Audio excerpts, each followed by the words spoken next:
नमस्कार, news take के Y factor में आपका स्वागत है। मैं हूं योगेश मिश्र। एक तरफ 22 जनवरी को अयोध्या में राम जन्म स्थान पर एक भव्य मंदिर जनता के लिए खोले जाने की तैयारी चल रही है।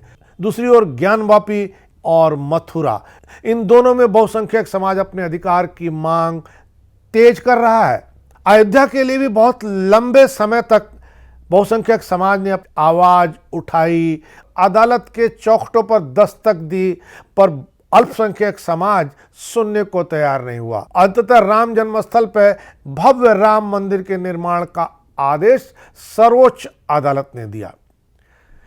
काश ऐसा होता कि कुछ ऐसे विवादित मुद्दे जो देखने में ही एक दूसरे को चिढ़ा रहे हों, एक दूसरे को परेशान कर रहे हों, यह बता रहे हों कि जब मेरा शासन था तो मैंने जो चाहा वो किया। पता नहीं क्यों अल्पसंख्यक समाज को यह समझ में नहीं आ रहा है कि जिनके साक्षात प्रमाण हैं, जो बहुसंख्यक समाज को चिढ़ा रही हों, जिनको विदेशी आक्रांताओं ने तोड़ करके उनकी अस्मिता खत्म करने, उनकी पहचान मिटाने की कोशिश की हो, षड्यंत्र किया हो, उन्हें तो स्वेच्छा से बहुसंख्यक समाज को दे देना चाहिए। लेकिन अयोध्या के बाद मथुरा और काशी के विवाद में भी बहुसंख्यक समाज को अल्पसंख्यक समाज की टिप्पणियां परेशान कर रही हैं। हाल फिलहाल ज्ञानवापी के केस में अल्पसंख्यक समाज की ओर से एक बहुत परेशान करने वाली टिप्पणी आई, जिसमें कहा गया है कि हम मस्जिद को प्लेट में सजाकर नहीं दे देंगे। कभी आप मथुरा और काशी जाइए, आपको देख करके गुस्सा आ जाएगा। लगेगा कि आक्रांताओं ने आपकी कमजोरी का किस तरह और कितना फायदा उठाया। हालांकि ज्ञानवापी परिसर के स्वामित्व संबंधी विवाद में इलाहाबाद हाई कोर्ट ने एक महत्वपूर्ण फैसला सुनाया है। हाई कोर्ट ने अपने फैसले में वाराणसी की अदालत में लंबित सिविल वाद को सुनवाई योग्य माना है और कहा कि यह बात प्लेसेस ऑफ वर्शिप एक्ट 1991 से बाधित नहीं है। सिविल प्रक्रिया संहिता के तहत सिविल वाद को निरस्त नहीं किया जा सकता है। इसके साथ ही न्यायमूर्ति रोहित रंजन अग्रवाल ने अंजुमन इंतजामिया मस्जिद कमेटी व सुन्नी सेंट्रल बोर्ड की ओर से दाखिल 5 याचिकाओं को खारिज कर दिया। मस्जिद कमेटी ने कहा कि यह फैसला हुआ है, यह न्याय नहीं है, यह इंसाफ नहीं है, हम मस्जिद को प्लेट में परोस कर नहीं दे देंगे। इसके लिए हर संभव कानूनी लड़ाई लड़ी जाएगी। दूसरी ओर मुकदमे के वाद मित्र विजय शंकर रस्तोगी श्रृंगार गौरी मुकदमे में ज्ञानवापी परिसर में हुए एएसआई सर्वे को पर्याप्त नहीं बता रहे हैं। उन्होंने कहा कि जांच के जो भी सर्वे में छूट गए हैं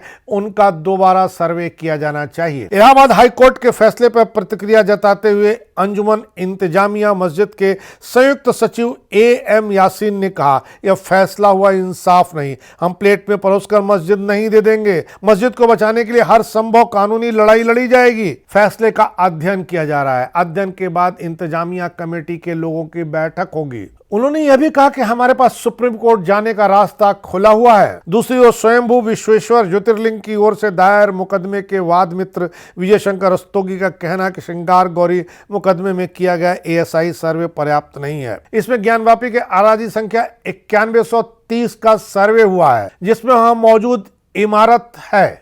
उन्होंने कहा कि हमने अराजी संख्या 9131 और 9132 में भी सर्वे की मांग की थी। सर्वे के दौरान जांच के जो भी छूट गए हैं उनकी भी जांच की जाएगी। जरूरत पड़ी तो ज्ञानवापी परिसर में मौजूद मलबे के नीचे सुरंग बनाकर जांच पड़ताल की जाएगी। उन्होंने कहा कि हमारे इस दावे में पर्याप्त दम है कि विवादित इमारत के गुंबद के ठीक नीचे एक बड़ा शिवलिंग है, जिसे कभी हिंदू बाबा विश्वनाथ मान करके पूजा किया करते थे। इसकी जांच मशीन के जरिए हुई तो ठीक, नहीं तो नीचे सुरंग बना करके इसकी जांच की जानी चाहिए। रस्तोगी ने कहा कि 32 साल से सिविल वाद लंबित है, भगवान शंकर न्याय की प्रतीक्षा कर रहे हैं। इलाहाबाद हाई कोर्ट के फैसले के बाद न्याय का रास्ता साफ हुआ है। विलंब हुआ है, लेकिन आखिरकार सत्य की ही जीत होगी। हम सभी ज्ञानवापी परिसर में भव्य मंदिर का निर्माण चाहते हैं ताकि हिंदुओं को बाबा विश्वनाथ के पूजा पाठ का अवसर मिल सके।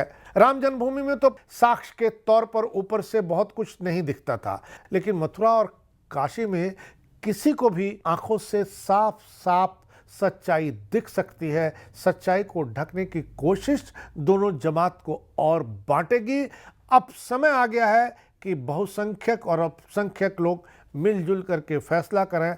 अल्पसंख्यकों की जिम्मेदारी बनती कि जिन इमारतों को, पवित्र धर्मस्थलों को आक्रमणकारियों ने तोड़ा, उससे पुनः एक बार बहुसंख्यकों को सौंप के बड़ा दिल दिखाएं। इस बार इतना ही। अगली बार फिर मिलेंगे किसी नए सवाल पर नए ढंग से बात करने के लिए। तब तक के लिए नमस्कार।